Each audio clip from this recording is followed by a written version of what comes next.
एक बार की बात है, पति पत्नी का जीवन बहुत अच्छा चल रहा था, पर उनके बीच किसी न किसी बात को लेकर खटपट रहती थी। धीरे धीरे ये वाद विवाद बढ़ने लग गए। फिर एक दिन ऐसा हुआ कि पत्नी ने ना जाने क्या किया था कि पति ने उसे एक के बाद एक कई थप्पड़ पे थप्पड़ जड़ दिए।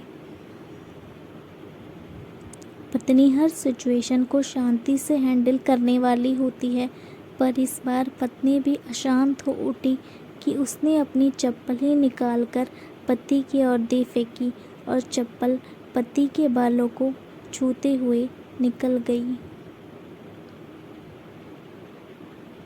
ये किस्सा यहीं पर ख़त्म हो सकता था, लेकिन पति ने इसे अपनी मर्दानगी का विषय समझ लिया और बात बढ़ती चली गई।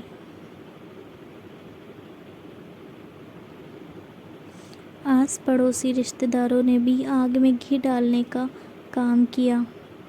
किसी ने कहा, जो औरत अपने पति को चप्पल से मार सकती है तो वह अपने पति की क्या इज्जत करती होगी।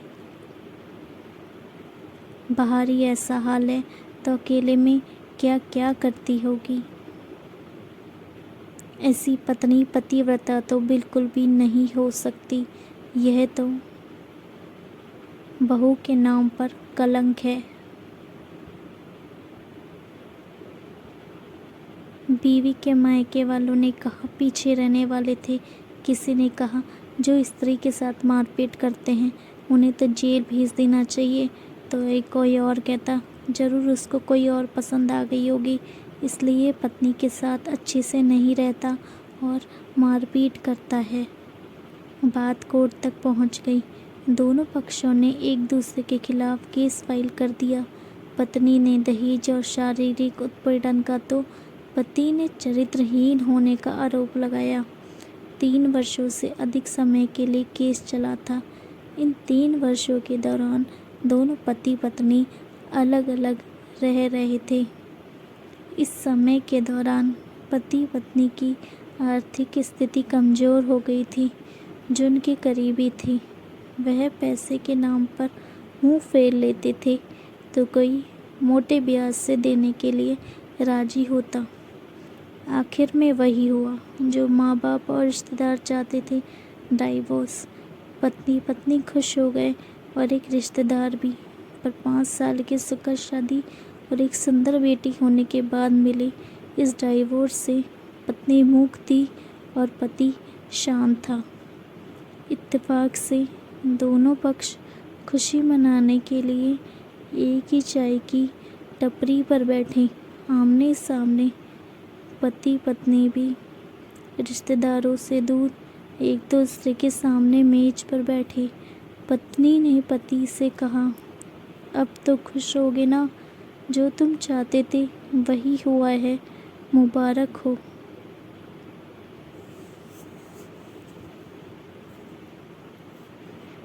पति कहता है, तुम भी जो चाहती थी वैसा ही हुआ है, कॉन्ग्रेचुलेशन। पत्नी ने पूछा, तलाक को तुम जीत का प्रतीक समझते हो? पति चुप रहा। थोड़ी देर की शांति के बाद पति ने कहा, मुझे तुम्हें 15 लाख रुपए अभी और हर महीने के 13,000 देने का आदेश है। अभी मेरे पास पैसे नहीं हैं, इसलिए मेरा जो सिटी में फ्लैट है उसे मैं तुम्हारे नाम कर देता हूँ। पत्नी बोली, लेकिन उस फ्लैट की कीमत तो 30 लाख की है। पति ने कहा, वो तो है, लेकिन हमारी बेटी भी तुम्हारे साथ है।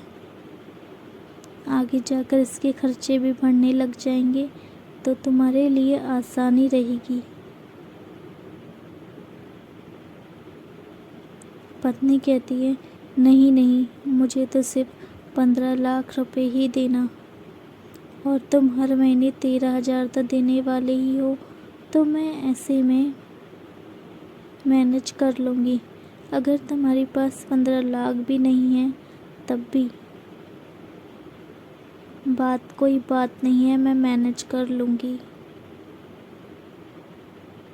दोनों फिर से शांत हो गए।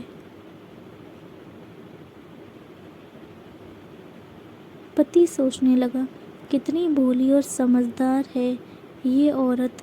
जो समय पहले तक मेरी पत्नी थी, ये वही है जो कम से कम खर्चे में घर चलाती और पैसे बचाकर मेरे जन्मदिन पर हमेशा मेरे लिए नए कपड़े खरीद लाती, और कभी बीमार भी हो जाती तो मेरे लिए खाना भी बनाती और पैसे बचाने के लिए घरेलू नुस्खों से अपना इलाज कर लेती।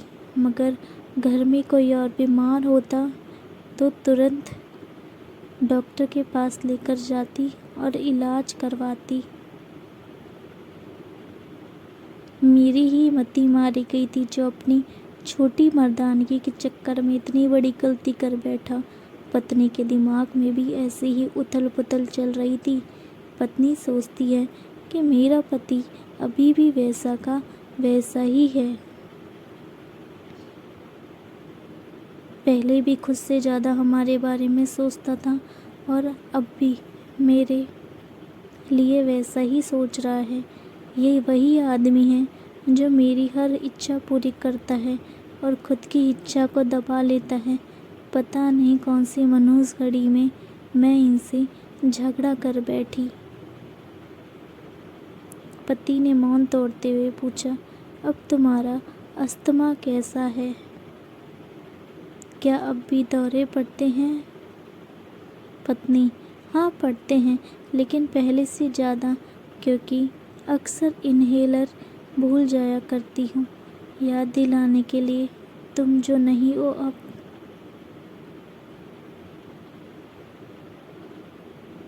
पत्नी ने पूछा, तुम बताओ अब तुम्हारी कमर का दर्द कैसा है?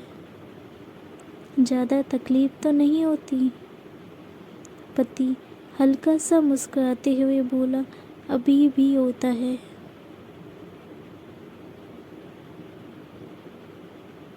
अब तो पेट में भी क्रैम्प्स होते हैं।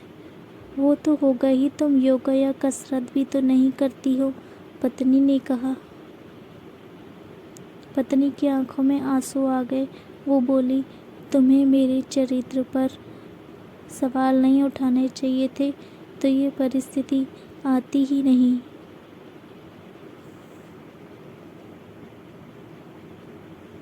पति, मुझसे गलती हो गई, मैं लोगों के बहकावे में आ गया था, और तुमने भी तो मुझ पर दहेज का इल्ज़ाम लगाया था। मेरी भी गलती ही, और इस बात का मुझे भी बहुत पछतावा है, पत्नी ने कहा।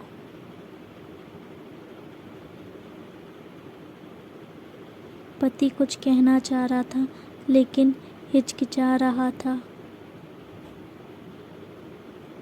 पत्नी ने पूछा, कुछ कहना चाहते हो?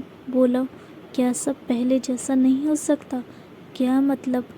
पत्नी बोली, मतलब कि हम फिर से पहले की तरह पति पत्नी बनकर, सच्चे दोस्त बनकर नहीं रह सकते? पति बोला।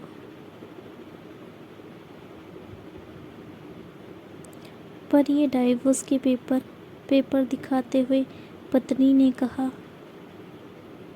फाड़ देते हैं, पति ने अपने पास रखे डाइवोर्स के पेपर फाड़ते हुए कहा। पत्नी ने भी अपने पास रखे पेपर फाड़ दिए। रिश्तेदार और माँ बाप सब हैरान हो गए।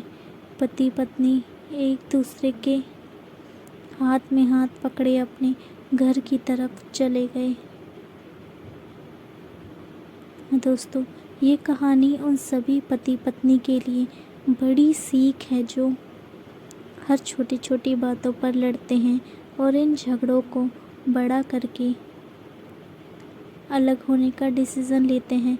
और झगड़ा तो एक सिक्के के दो पहलुओं की तरह है।